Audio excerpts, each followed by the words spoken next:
오늘 우리가 볼 말씀 디모데전서 3장 14절에서 16절 계속해서 동일한 본문으로 말씀을 전하고 있습니다. 3장 14절에서 16절 우리 함께 봉독하도록 하겠습니다. 시작.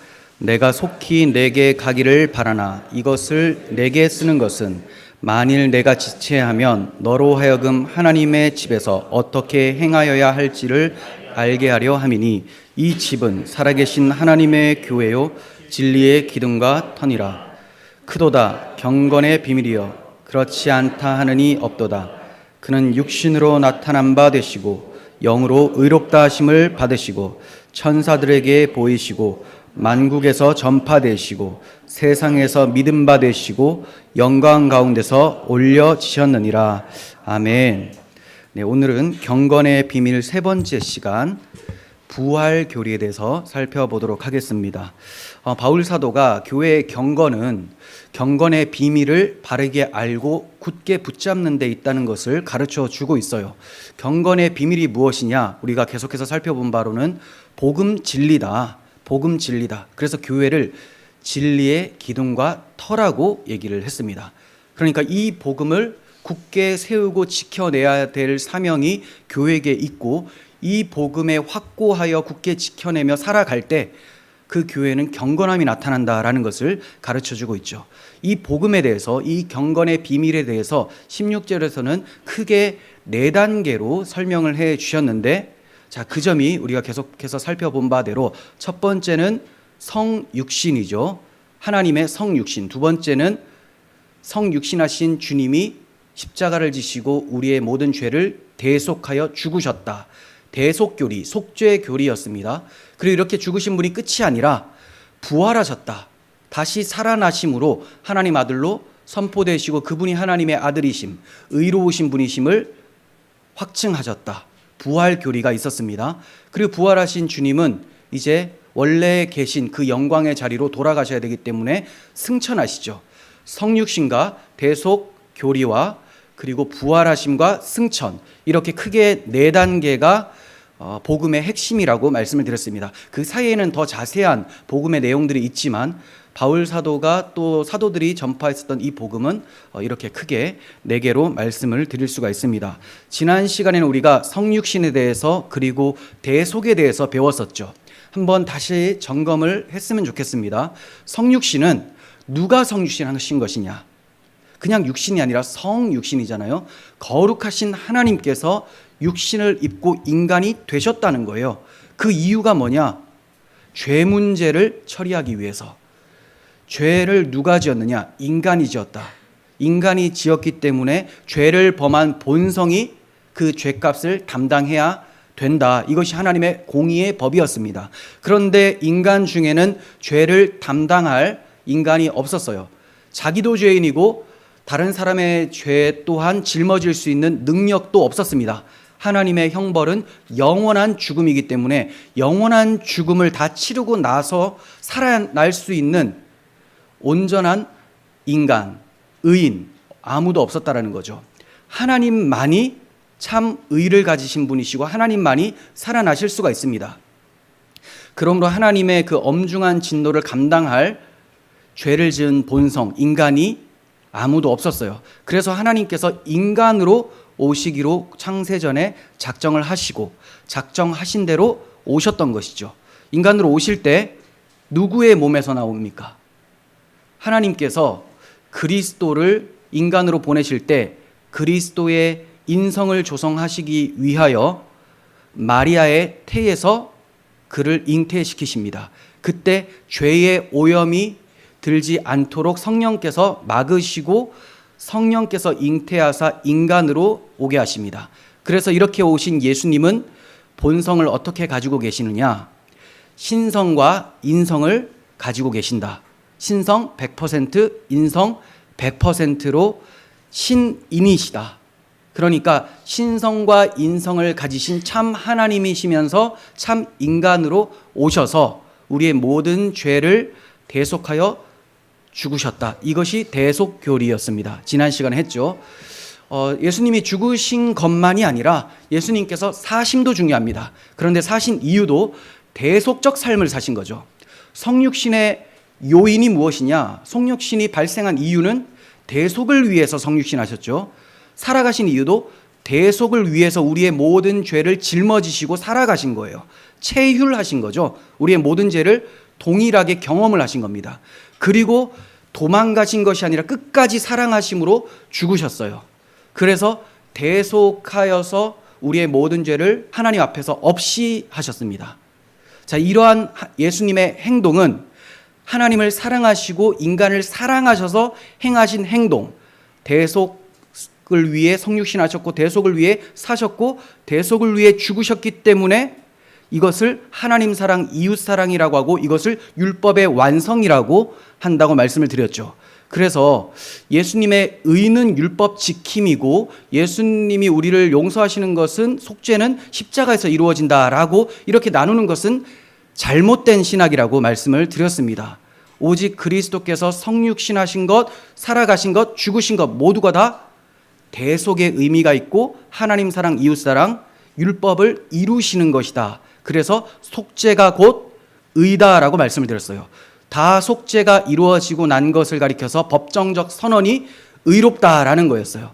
그래서 그리스도의 의가 바로 대속에서 이루어지고 그 대속을 믿는 자들에게 우리를 의롭다고 하나님께서 말씀해 주십니다.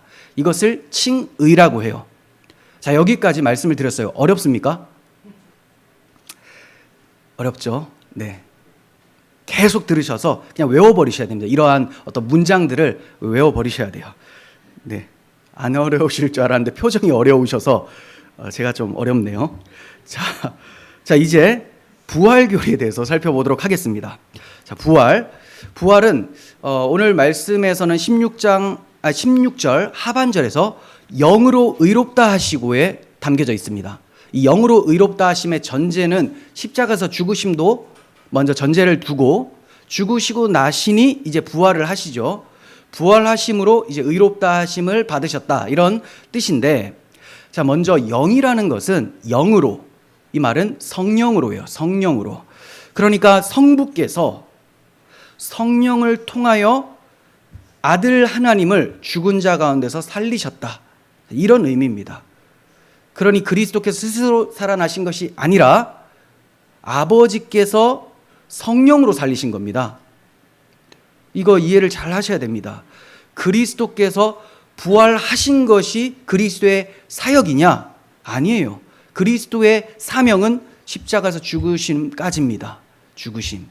그러면 다 이루어지죠. 그래서 십자가에서 다 이루었다 하시고 죽으시죠. 죽으실 때 하셨던 말씀이 내 영혼을 아버지께 부탁하나이다. 그래서 그분을 죽은 자 가운데서 살리신 주권은 하나님 아버지께 있다라는 거예요. 하나님 아버지. 물론 삼위 하나님께서 늘 함께 계시기에 같은 사역이라고 할 수 있지만 그리스도의 주된 사역, 속죄 사역은 우리를 의롭다 하시는 그 사역은 십자가에서 완성이 됩니다. 그리고 그 아버지께서 그를 죽은 자 가운데서 살리시죠. 성령으로 살리세요. 살아나신 것은 그분이 바로 죄가 없으신 의인 하나님이셨음을 선포하는 것입니다. 선포. 그러니까 부활하시고 나서 그제서야 하나님의 아들이 되셨다는 잘못된 교리죠. 원래 하나님의 아들이셨기 때문에 살아나신 거예요. 하나님께서 살리신 이유는 원래 자리로 돌리신 것입니다.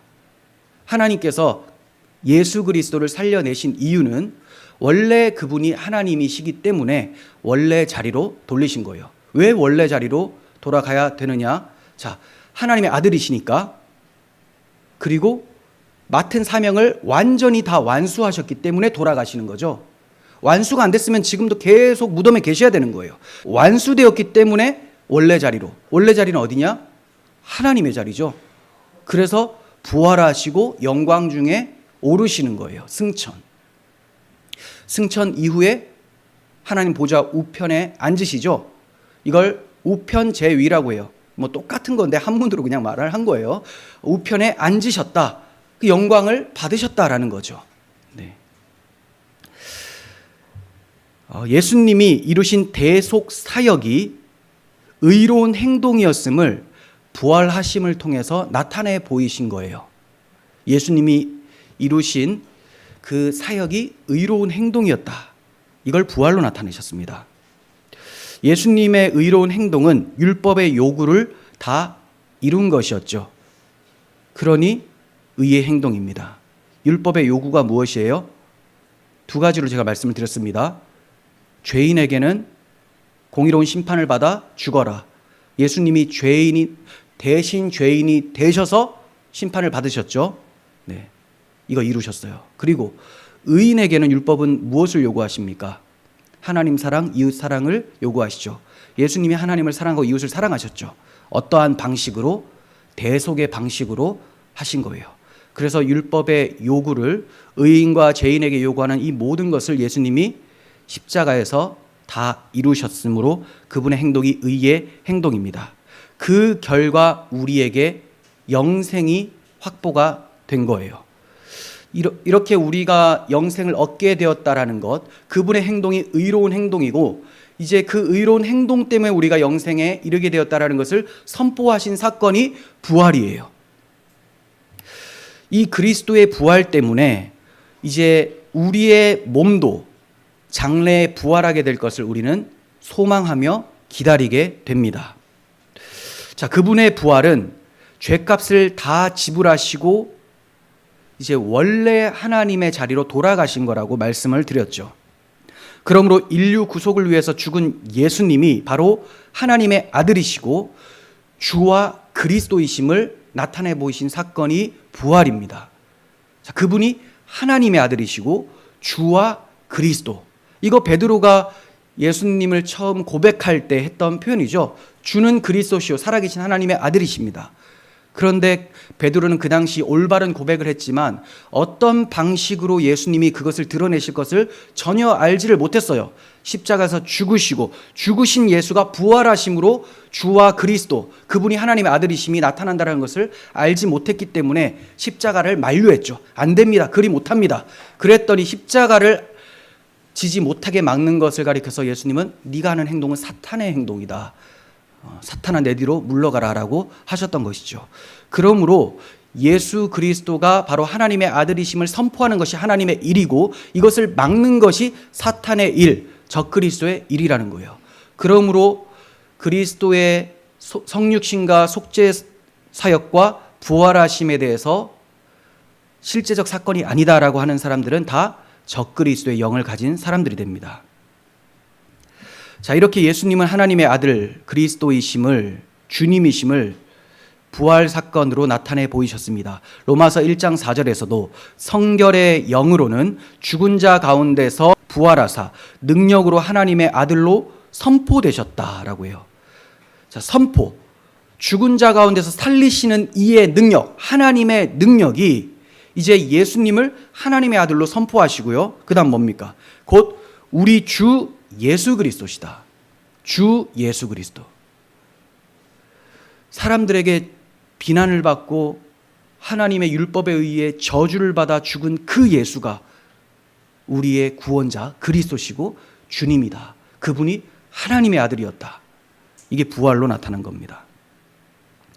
이렇게 예수 그리스도께서 부활하심으로 이제 그 예수 그리스도의 이름을 믿는 자들이 죄를 용서받고 죄 용서가 되니 의로운 자가 되잖아요. 의로운 자에게 하나님의 영이 임합니다. 그래서 성령을 파송하실 수 있게 된 거예요.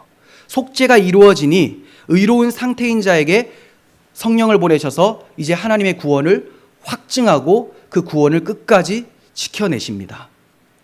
이제 그리스도의 부활은 타락한 인류가 새 인류가 되게 만드신 거예요. 새 인류가 됐으니 죄인은 하나님 백성이 될 수 없었는데 새로운 인류가 되었으니 저들은 하나님의 백성이 되는 것이죠. 하나님이 자기 백성들과 이제 함께 거하시며 그들 안에 계시면서 하나님이 그토록 원하셨던 창조 경륜을 이루시게 되는 겁니다. 부활로 이것이 이루어졌음을 선포하게 된 것입니다. 오늘날 자유주의 신학은 성육신교리, 하나님이 인간이 되셨다. 정말 육체를 입고 인간이 되셨다. 이거 거부합니다.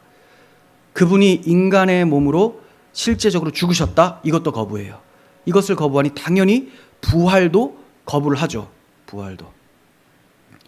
저들의 그 주장의 뿌리는 초대교회 이단인 에비온파에 있습니다.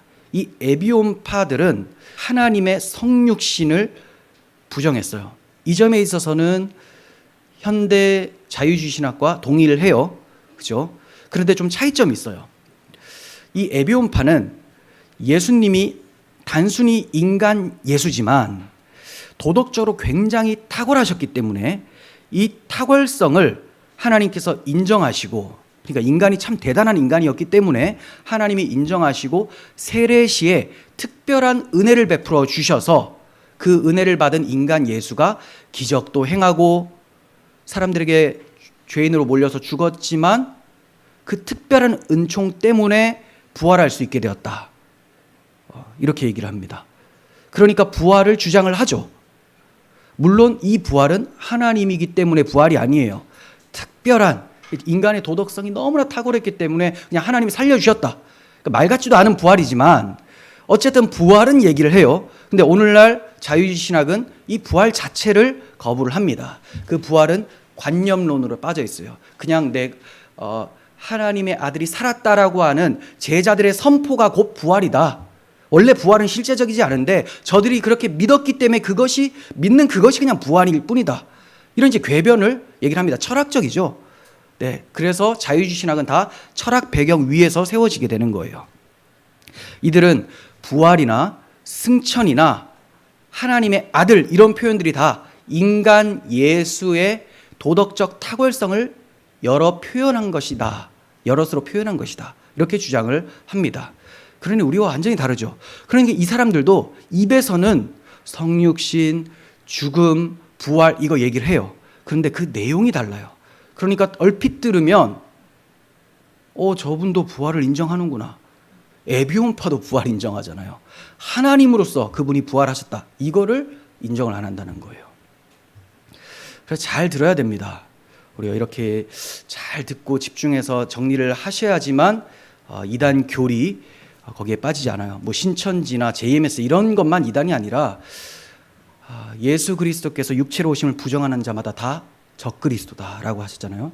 그러니까 이단을 잘 분별하셔야 돼요. 우리가 부활 교리에 확고해야지만 경건의 비밀을 바르게 알고 경건에 이를 수가 있습니다. 이 부활 교리는 장래에 우리에게 주어질 구원의 완성이기 때문에 우리에게 굉장히 중요합니다. 예수님의 부활이 없으면 우리의 육체의 부활도 없어요. 우리가 장례식장 가도 신자가 예수님을 사랑하면서 죽은 그 신자가 죽었을 경우에는 우리가 찬송을 하며 기대감이 있죠. 어떤 기대입니까? 육체로 부활해서 한날 한시에 만나게 될 것이라는 그 부활이 있어요. 그 소망이 있어요. 근데 그리스도께서 부활이 없었다면 이런 것은 헛것이죠. 가장 불쌍한 모습입니다.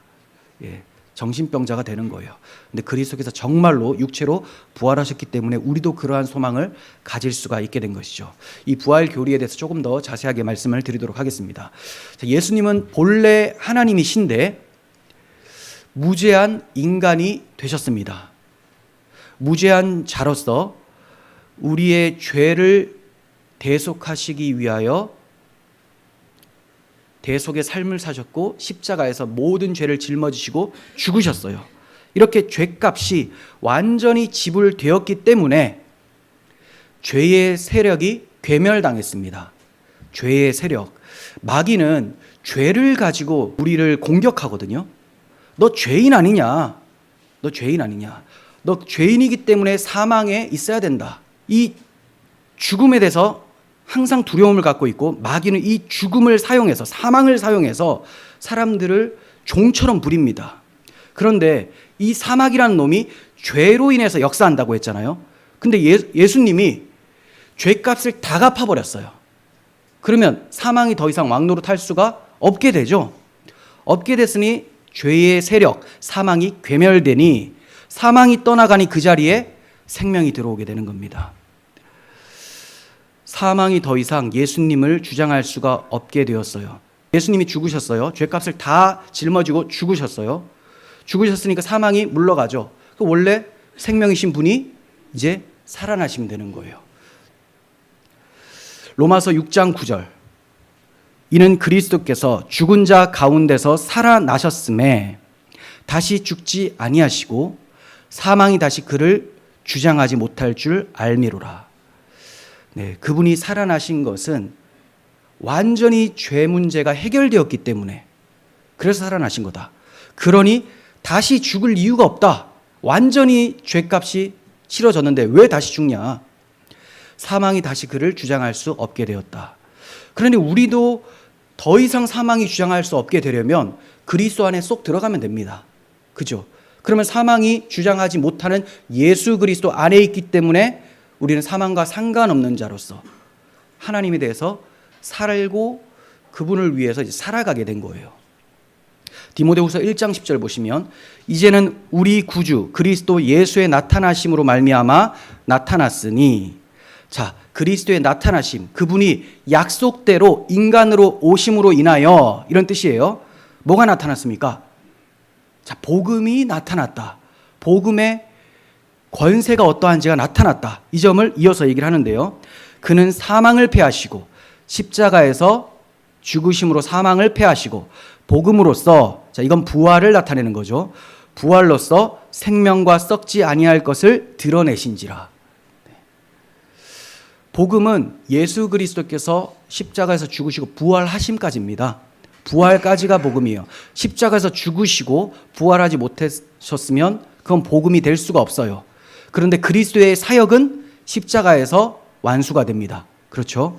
그런데 그 죽으신 예수, 다 이루신 예수를 죽은 자 가운데 살리신 것이 하나님의 복음입니다. 하나님의 복음.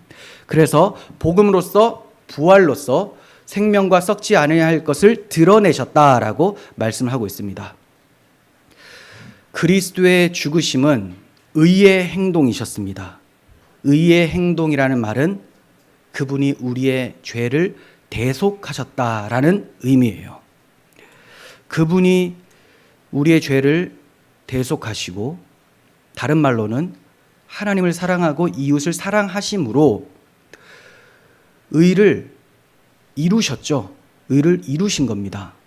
그런데 이것을 의를 획득했다라고 하시면 안 되는 거예요.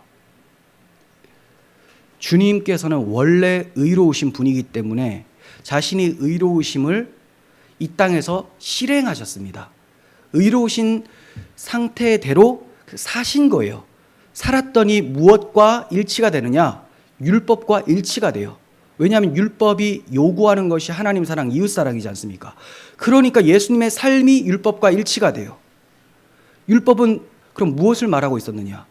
예수님의 인격을 가리키고 있었던 그림자였다라는 거죠. 이해가 되십니까? 그러니까 실체가 그림자 앞에 와서 복종하는 게 아니라, 이제 실체가 왔으니 그림자는 물러가라. 이제 내가 살아가는 이 모든 방식이 바로 율법을 이루는 방식이다. 나의 삶이 율법이 무엇인지를 드러내는 삶이다. 그렇게 율법을 실행하시고 나타내시고 죽으셨어요. 그러니 그분이 율법을 다 이루신 의인이심을 이제 확증해야 되겠죠. 선포해야 되겠죠. 그래서 그분을 살리시는 겁니다. 자, 이분의 행동은 의의 행동이었다. 피조물이 받아야 되는 의는 하나님 앞에서 살아갈 수 있는 생존권이라고 말씀을 드렸죠. 의라는 것은 하나님 앞에서 살 수 있는 생명의 권리, 생존권, 이렇게 생각을 하시면 돼요. 의가 없으면 하나님 앞에서 소멸됩니다. 죽어버려요. 의가 있으면 계속 살아요. 아담이 하나님 앞에서 살 수 있었던 것은 처음 지어질 때부터 의인으로 지어졌기 때문에, 하나님의 형상대로 지음을 받았기 때문에 살 수가 있었죠. 근데 왜 추방당했습니까? 범죄하여 사망이 들어오니 추방당하죠. 의와 불법이 함께할 수 없기 때문에, 의와 불법이 함께할 수 없기 때문에 그는 추방당하게 된 것입니다. 죄 문제가 해결되고 의가 회복이 되면 하나님 앞에서 살 수 있습니다. 이렇게 피조물이 의를 얻을 수 있도록 하신 의의 행동이 바로 그리스도의 대속의 죽음이었어요. 자, 이 생존권이 그리스도로 인하여서 주어졌습니다. 그분께서 피 흘려 죽으심으로 죄값을 완전히 갚으셨기 때문에 의의 행동이라고 하는 거예요.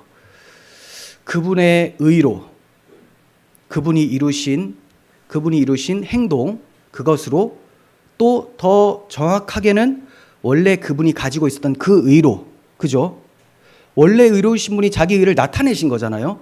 그러니까 예수님의 그 의의 행동, 대속, 이 대속은 그분이 하나님의 아들이기 때문에 나타나는 현상이에요.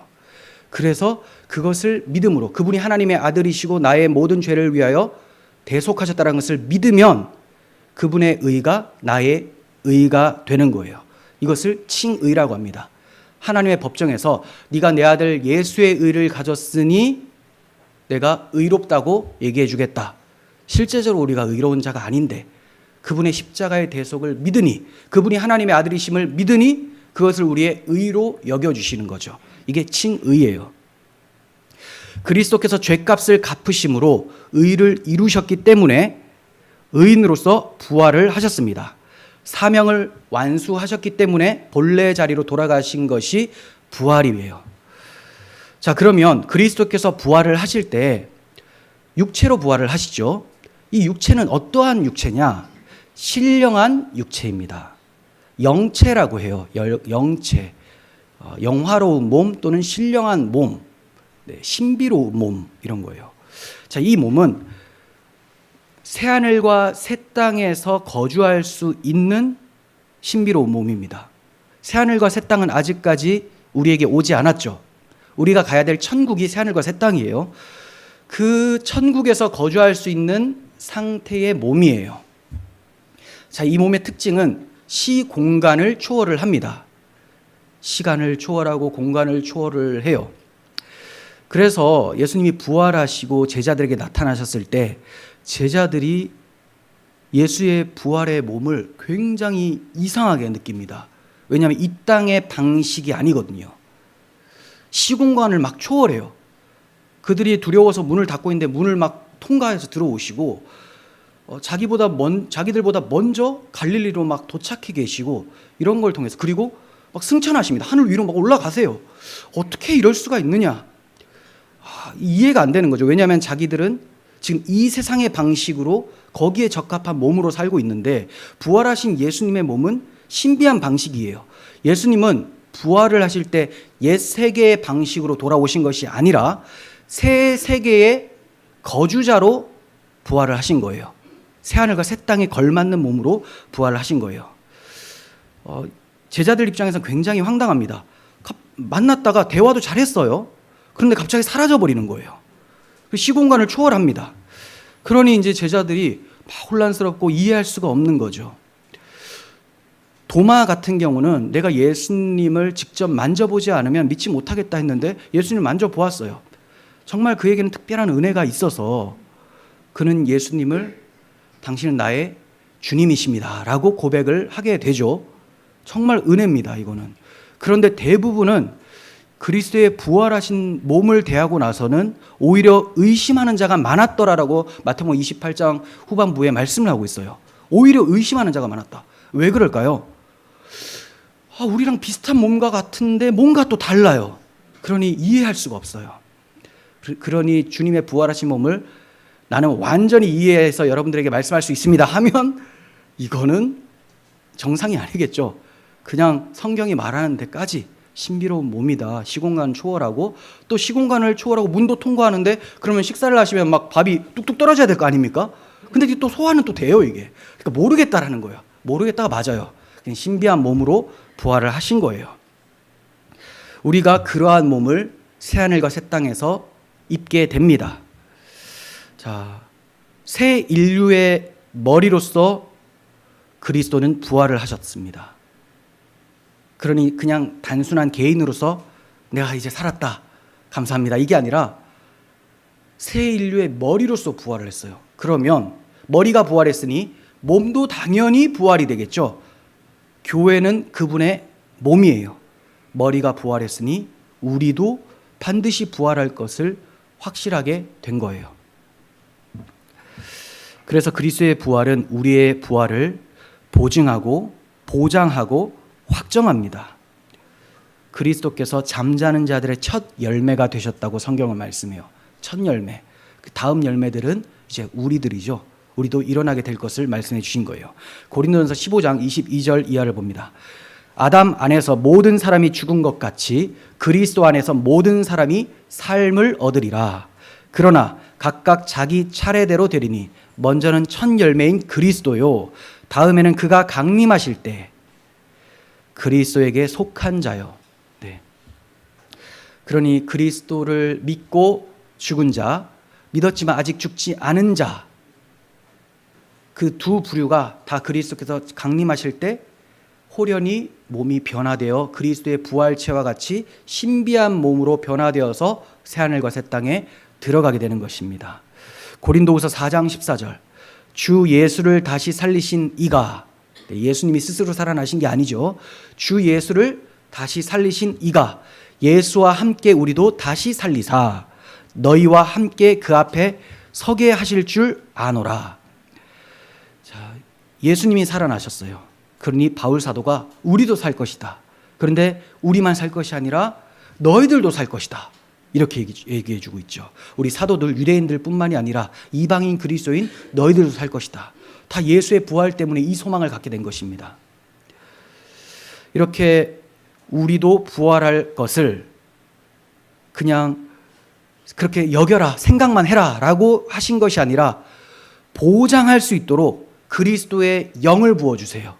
그래서 성령의 인치심을 받고 나도 이제 예수의 영이 있으니 주님의 부활처럼 나도 부활하게 될 것이다 라고 확신할 수 있게 됐습니다. 그러면 성령이 오셨다라는 증거가 뭐냐? 제일 먼저 일어나는 현상, 예수 믿으면, 자, 예수 믿는 것이 가장 중요하죠. 그러면 예수 믿는다는 것은 뭡니까? 그분의 인격과 사역을 고백을 하는 거예요. 그게 믿음입니다. 뭐 다른 게 믿음이 아니라 내가 주 예수 그리스도의 사역을, 인격을 믿습니다. 믿어요. 이 믿는 사람들을 하나님은 어떻게 부르냐? 아빠, 아버지라고 부르게 돼요. 그래서 누가 가르쳐 주지 않아도 하나님 아버지 이렇게 기도를 할 수 있게 되는 거예요. 그게 아들의 영을 받은 증거가 됩니다. 뭐 도덕적으로 착하게 살아서 증거가 아니라 그렇게 아버지를 부를 때 아빠, 아버지라고 부르게 하셨느니라. 아들의 영을 보내사. 자, 이것이 증거가 되고 이 성령을 받은 사람들은 삶 속에서 성령의 열매들을 맺게 된다. 그게 이제 도덕적 삶이 나타나는 거예요. 십자가에 못 박히시고 장사되신 그 몸으로 그리스도는 부활을 하셨습니다. 자, 잘 이해하셔야 돼요. 그리스도의 몸은 십자가에서 죽으시고 장사되신 그 몸이셨다. 이렇게 제가 말씀을 드렸어요. 자, 본질은 이겁니다. 하나님으로서의 인격이 인성을 취하셨다. 인성은 뭐하고 뭐라고 했습니까? 영혼과 몸이에요. 그죠? 그거 아셔야 됩니다. 영혼과 몸을 취하셨어요. 하나님으로서의 인격이, 하나님으로서의 인격은 당연히 신성이 있다라는 거죠. 네. 그리고 인간 인격은 인성만 있잖아요. 근데 하나님으로서의 인격이 인성을 취하신 거예요. 그러니 신인 인격이라고 해요. 신인 인격. 신인 인격이니까 신성과 인성을 다 가지고 계신 분이에요. 이렇게 오셔서 사시다가 죽으신 그 몸으로 부활을 하셨다. 제가 이 말씀을 드리는 거예요. 그런데 차이점이 있어요. 자, 공통점은 뭐냐? 죽으시기 전의 몸과 부활하신 몸의 공통점은 다시 정리하세요. 하나님이시면서 동시에 사람이신 신인 인격의 몸이에요. 부활하셨어도 여전히 신인 인격은 유지가 됩니다. 승천하셨어도 유지되고요. 보좌의 우편에 앉으시고 새하늘과 새 땅에 와도 이 인격은 계속 유지됩니다. 이를 통해서 우리의 영원한 중보자이심을 나타내시는 거예요. 자, 그러면 죽기 전과 부활하신 후의 차이점이 뭐냐? 죽으시기 전에는, 성육신 때는 죄 있는 육신의 모양으로 오셨습니다. 죄 있는 육신의 모양이라고 하니까 정말 예수님이 죄가 있느냐? 그 말이 아니죠. 죄가 있는 육신의 모양, 그러니까 죄가 있는 자는 몸이 어때요? 배고프고 춥고 병들고 때리면 아프고, 그렇죠? 그런 몸으로, 연약한 몸으로 우리의 죄를 짊어지시기 위해서 우리와 똑같은 몸으로 오셨다라는 거예요. 다만 죄는 없으시다. 이해가 되시죠? 죄 있는 육신의 모양이라는 것은 그런 뜻이에요. 죄가 있다는 게 아니라 몸이 연약한 몸이다. 네. 그래야 대속을 이루죠. 하나도 아프시지 않는데 어떻게 죽어요? 그럼 연극이잖아요. 그런데 부활하신 예수님은 그 몸을 가지실 이유가 없어요. 그래서 부활하실 때는 이 연약함, 춥고 배고프고 병들고 죽는 이런 몸이 아니라 여기로부터 완전히 벗어난 몸으로 부활을 하신 거예요. 자, 그러면 이거 다른 몸이라고 해야 되지 않습니까? 이렇게 질문할 수가 있겠죠. 아닙니다. 제가 앞서 말씀드렸듯이 같은 몸이에요. 신인 인격을 유지하시는 그 몸이에요. 신인 인격의 몸입니다. 하지만 더욱 영광스럽게 변화되었다라고 얘기를 해야 되는 거예요. 더욱 영광스럽게. 그리스도의 부활은 이전에 성육신 하셨던 그 몸을 완전히 없애고 그냥 예수님을 또 다르게 턱 이렇게 인간 그 부활의 몸으로 만들었다. 이게 아니에요. 그 죽었던 몸보다 더 영광스럽게 변화되는 거예요. 변화. 그래서 그리스도의 부활은 재창조입니다. 부활 때문에 우리의 몸도 변화될 것을 믿죠. 변화라고 했죠. 변화. 우리의 몸은 그 김인수라는 인격이 사라지고 어떤 다른 인격으로 이름만 김인수라고 해서 부활하는 게 아니라 그 사람이 변화가 되는 거예요. 그 사람. 그래서 재창조라고 합니다. 마찬가지로 지금 있는 세상도 재창조가 됩니다. 이 지구가 있죠. 지구를 하나님이 완전히 없애버리고 여기 하나 그냥 여기 있는데 이거 없애고 여기서 이렇게 가지고 오는 게 아니에요. 이 형질을 완전히 바꾸는 거죠. 형질을 녹여버리시고 이것을 바꾸어서 새롭게. 그렇지 않고 완전히 새 창조다. 다른 걸 가지고 온다 해버리면 하나님의 창조는 실패가 돼요. 왜냐? 아담을 하나님의 자기 백성으로 만드셨죠. 하나님의 백성. 그런데 죄를 범해서 그가 하나님 백성으로서 멀어져 버렸어요. 그러면 하나님이 이 아담을 죄 문제를 처리해서 자기 백성을 삼으셔야 되겠죠. 그러면 재창조죠, 이게. 그런데 아담이 죄를 범했는데 이놈은 없애고 또 다른 사람을 만들어서 얘를 아담이라고 이름 붙여야 되겠다. 이러면 하나님의 창조가 실패가 되어버리는 거예요. 이해가 되시죠? 그래서 그리스도의 부활은 이전의 몸과 동일한 몸이시지만 더욱 영광스러운 몸이 되어지는 거죠. 재창조. 그리고 이 세상도 우리도 재창조가 일어나게 되는 거예요. 그걸 새로워진다라고 하는 의미에서 이제 새창조라고도 표현을 하는 겁니다. 새창조도 쓸 수 있어요. 근데 쓰는데 변화가 되는 것이 교체가 되는 게 아니라는 거예요. 완전히 교체가 이루어지는 게 아닙니다. 신학적으로 그리스도의 성육신과 고난받으심, 죽으심, 장사되심을 그리스도의 비하라고 해요. 한문이에요. 아래로 낮아지셨다. 낮아지심, 겸손해지심. 겸손해지심은 좀 이상해요. 겸비하심 이렇게 표현하거든요. 쉽게 말해 그리스도께서 하늘 영광을 버리시고 이 땅에 낮은 몸으로 오셨다. 자기를 비우셨다. 이렇게 말을 하는 거예요. 뭐가 있다고요? 성육신과 고난받으심과 죽으심과 장사되심. 이렇게. 높으셨던 분이 죽기까지 낮아지셔서 우리의 모든 죄를 대속하셨기 때문에 낮아지신 비하라고 하는데, 모든 사명을 완수를 하셨으면 본래 자리로 돌아가셔야 되겠죠.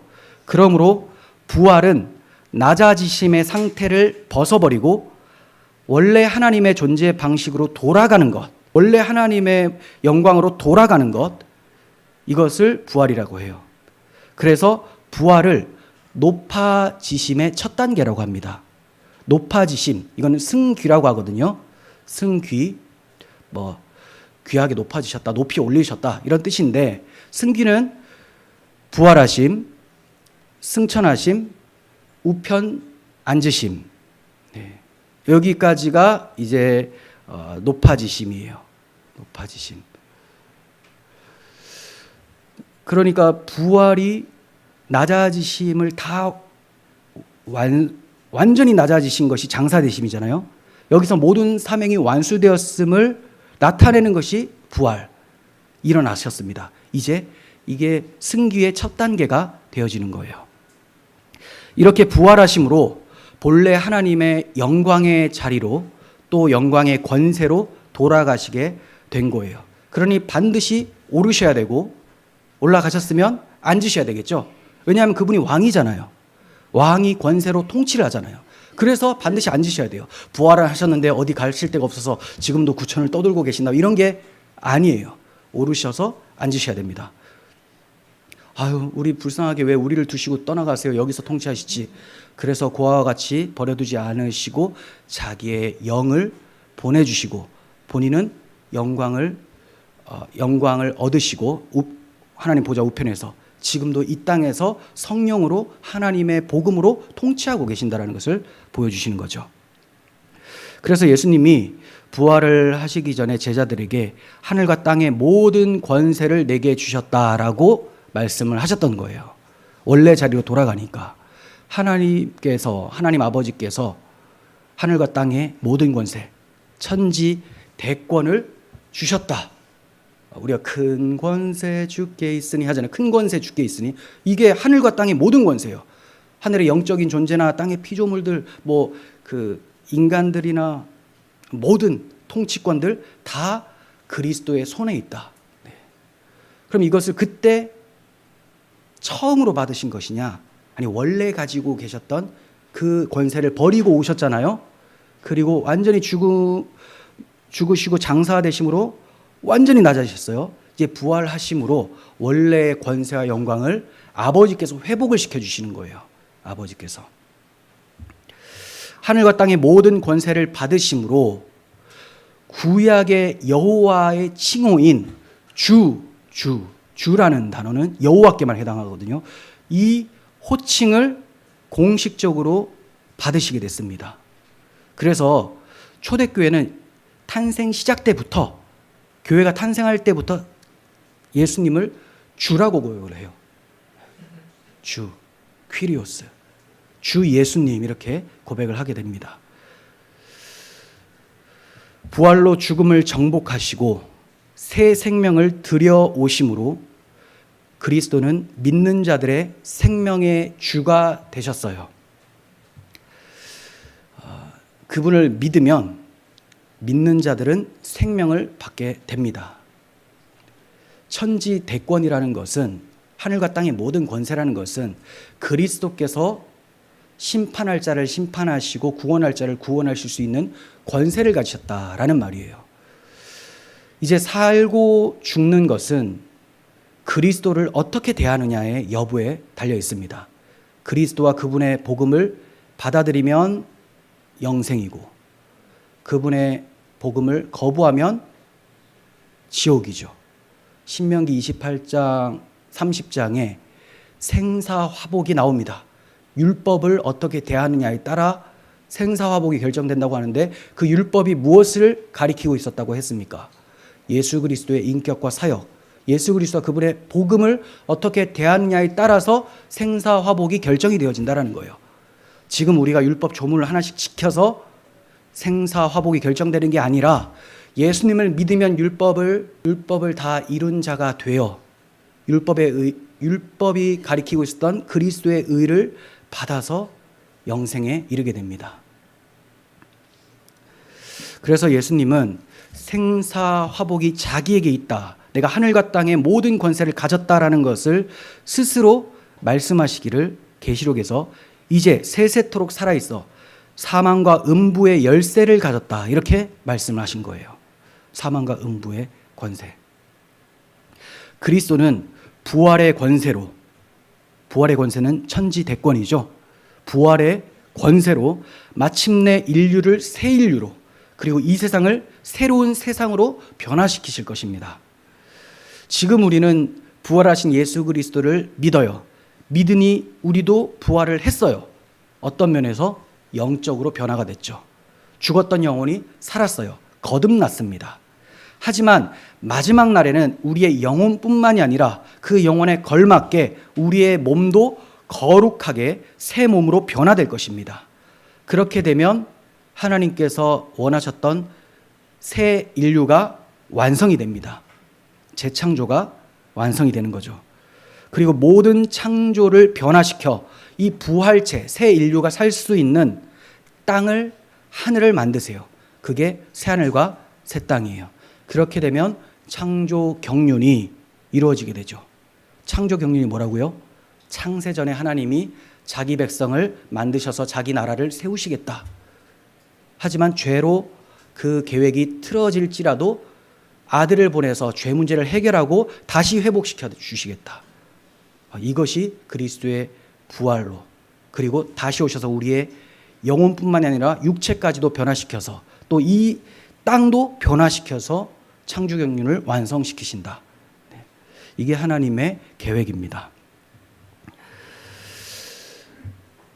그리스도께서는 부활하심으로 하나님으로서의 영광을 나타내셨습니다.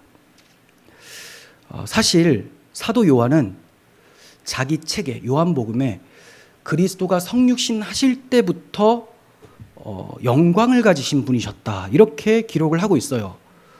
말씀이 육신이 되어 우리 가운데 거하시며 우리가 그분의 영광을 보니 아버지의 독생자의 영광이었다, 은혜와 진리가 충만하다, 이렇게 이제 기록을 했습니다. 그런데 이렇게 기록을 했지만 사람들이 예수님의 성육신 때는 예수님이 정말 하나님으로서 영광을 가지신 분이다, 이걸 알지를 못했습니다. 그 결과 그렇게 예수님 따라가겠다, 목숨을 버리겠다 했었던 제자들이 다 도망가 버리죠. 다 배신하고 다 도망갑니다. 그분이 하나님이신 줄, 그분이 어떻게 하나님으로서 우리의 구원을 이루신 줄을 알지 못했기 때문에. 그러면 언제 그리스도가 하나님의 아들이심을 정확하게 알게 됩니까? 부활하셨을 때. 부활로 이것을 선포하신 거예요. 그래서 그 복음서 기자들이 복음서를 쓸 때 우리가 딱 보면 예수님의 출생 때부터 연대기적으로 죽으시고 부활까지 쭉 순서로 이렇게 썼다고 보이잖아요. 그렇죠? 그런데 그들이 쓸 때는 관점이 있어요. 관점. 부활하셨을 때 그 영광스러운 분을 기억하고 그 다음 이제 출생 때부터 쓰는 거예요. 그러니 예수님이 성육신 하셨을 때 사도 요한이 처음부터 바로 예수님이 하나님이시구나, 저분이 영광을 가지고 계셨구나, 이거 알았을까요? 몰랐어요. 몰랐는데 죽으시고 부활하심으로 우와 하나님의 아들이다 하고 이제 성령 오시면서 이게 성경이 기록이 됩니다. 깨닫고 나니까. 그래서 부활의 관점으로 복음서를 쓰는 거예요. 그러니 그리스도가 단순한 인간처럼 그려지는 것이 아니라 하나님의 아들인데 인간으로 오셨다고 계속 얘기를 하게 되는 것이죠. 그분의 부활은 한 개인이 죽었다가 살아나온 정도가 아닙니다.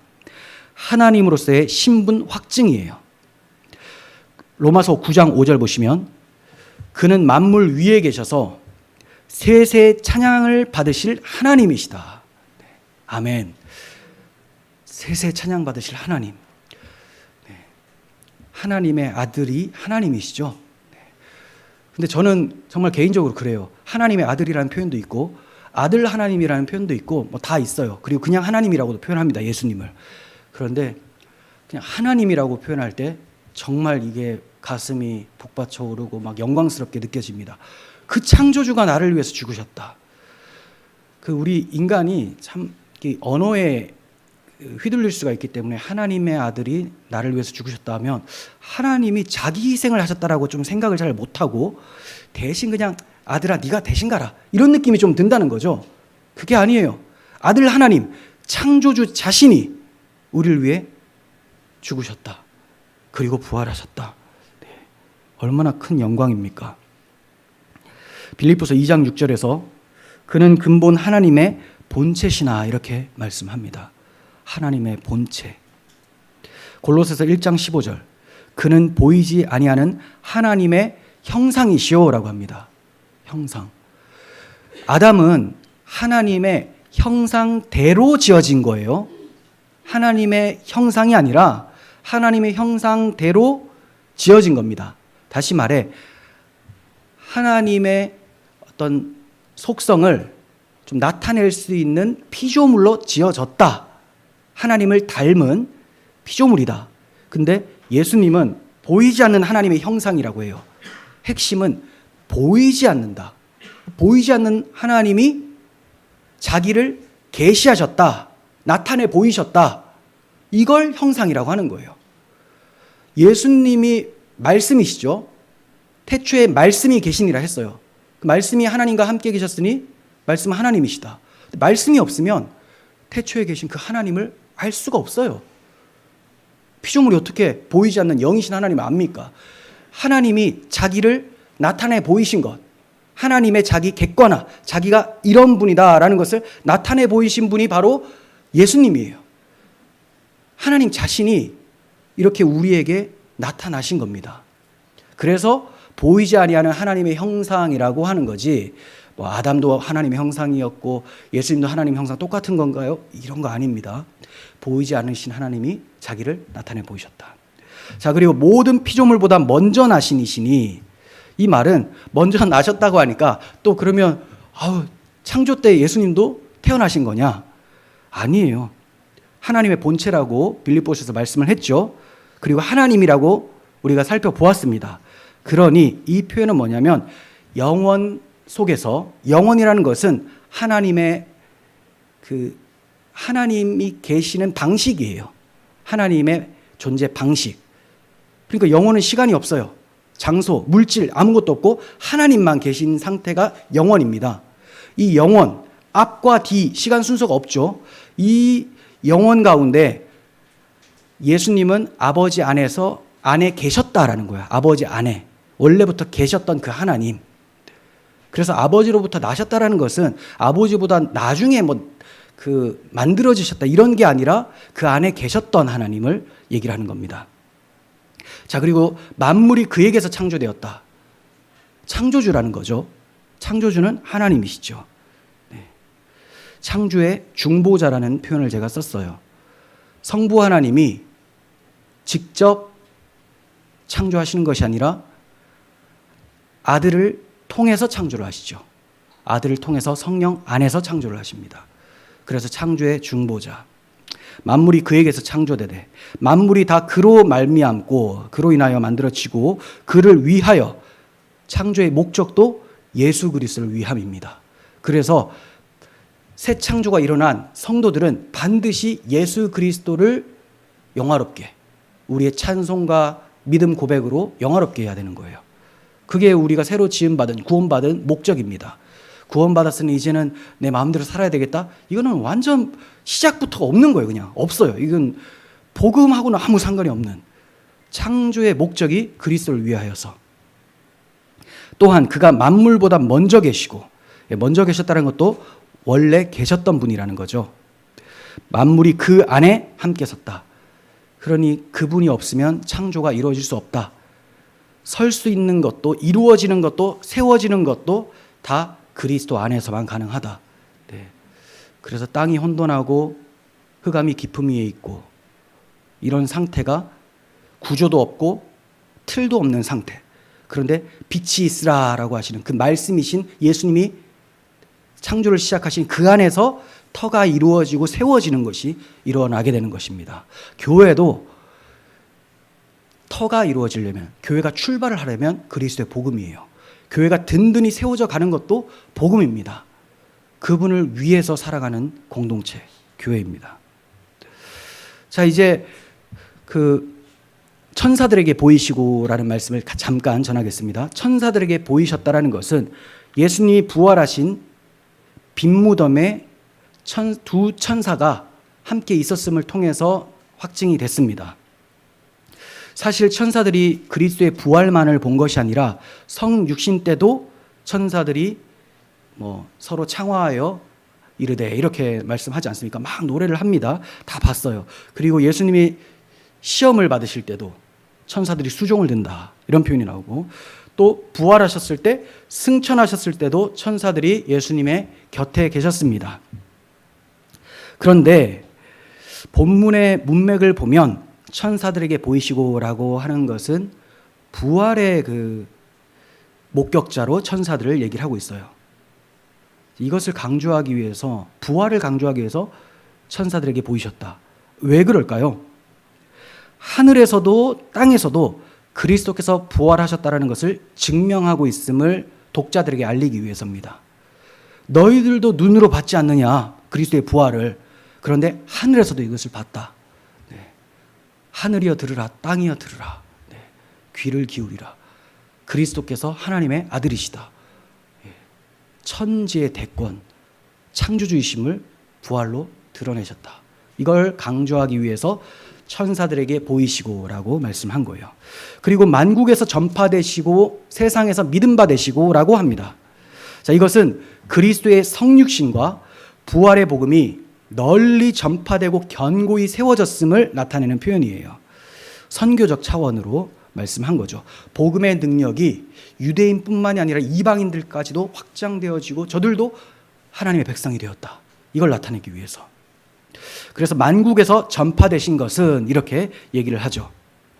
만국에서 전파되신 것은. 사실 예수님께서 승천하시기 전에 제자들에게 지상 명령을 하시죠. 무엇이었습니까? 모든 족속으로 가서 제자를 삼으라. 자, 이 말씀이 부활하심으로 이제 온 세상 가운데 다 퍼져나가게 되고 이 복음을 전파하면 이방인들도 다 하나님의 그 백성으로 편입이 될 수 있게 되었다. 이것을 보여준 거예요. 이렇게 주님께서는 지상 명령을 주시고 명령하신 대로 실행할 수 있도록 성령을 부어주심으로 복음의 권능을 받아 전파하게 하셨습니다. 이 복음을 들은 사람들은 주 예수를 하나님의 아들로 믿어서 이제 하나님 백성으로 들어오게 되었습니다. 자, 이것은 만천하에게 알려진 것이죠. 유대인들에게만, 예루살렘에서만 이루어진 게 아니라 온 천하에 다 알려진 사실입니다. 그래서 바울 사도가 베스도 총독 앞에 끌려 나와서 하는 말이 바울이 계속 얘기를 하니까 야, 네가 미쳤다 이렇게 얘기를 해요. 그러면서 내 많은 학문이 너를 미치게 하는 것 같다. 그러니 바울이 이렇게 얘기해요. 내가 미친 게 아니다. 나는 참되고 온전한 말을 하는 것입니다. 자, 내가 지금 말을 하는 이 일, 그리스도께서 죽으시고 부활하셨다라는 것, 이 일은 한쪽 구석에서 행해진 것이 아닙니다. 이렇게 얘기를 합니다. 한쪽 구석에서 몰래 행해지신 것이 아니라 봐라, 하나님께서 내가 내 아들을 너희 앞에 이렇게 전시를 했다. 십자가에서 너희 대신 대속 제물로 전시해버렸다. 십자가에 들어 올리셔서 다 보여주신 거예요. 여기 로마 백부장 다 있었습니다. 이방인들도 다 있고. 그리고 이 죽으신 분을 부활하심으로 만천하에 하나님의 아들이심을 나타내신 것이죠. 그렇습니다. 주님의 죽으심과 부활은 천사들에게 보이시고 만국에서 전파되시고 세상에서 믿음 받은 사건이었어요. 확실한 사건. 이거 부정할 수가 없죠. 이처럼 확실한 사건인 복음을 전해 들은 사람들은 예수님을 주와 그리스도로 하나님의 아들로 믿기 시작했습니다. 이 성령 운동이, 이 전도 운동이 유대인을 넘어서 천하 만민에게 전파되어서 오늘날 온 세상에 주 예수가 그리스도시고 하나님의 아들이심을 믿게 된 것입니다. 그래서 이어서 세상에서 믿음 받으시고 이렇게 기록을 한 거죠. 복음의 권세는 그 복음을 듣는 사람에게 그분을 마음으로 믿고 입으로 시인함으로 영접하는 신앙을 가져다 줍니다. 그러니 복음을 선포하면 성령의 역사로 예수 그리스도의 백성이 되도록, 하나님의 백성이 되도록 만들어내는 은혜가 있어진다는 거죠. 성령의 은혜는 복음을 통해서만 나타납니다.